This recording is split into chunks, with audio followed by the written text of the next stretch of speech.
Hai!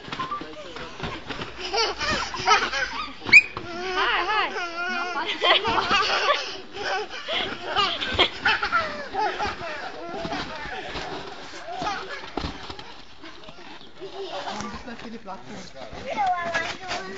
Cum mergi pe tine?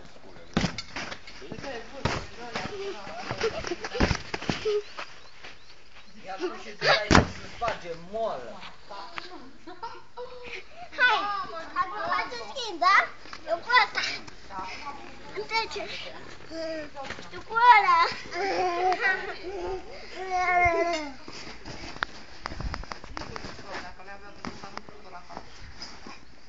2, 3, start! Start și tu!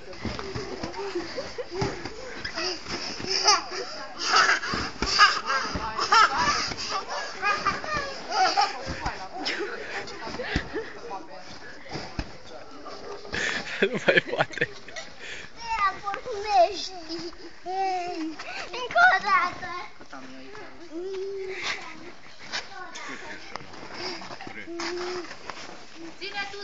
Ține Filip de urc. Ei, de o cheamă mâner acolo. Așa.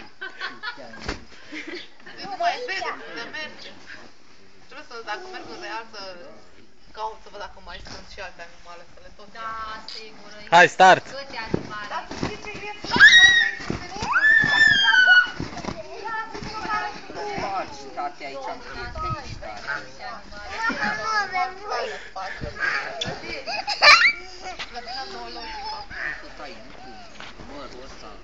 Tiu.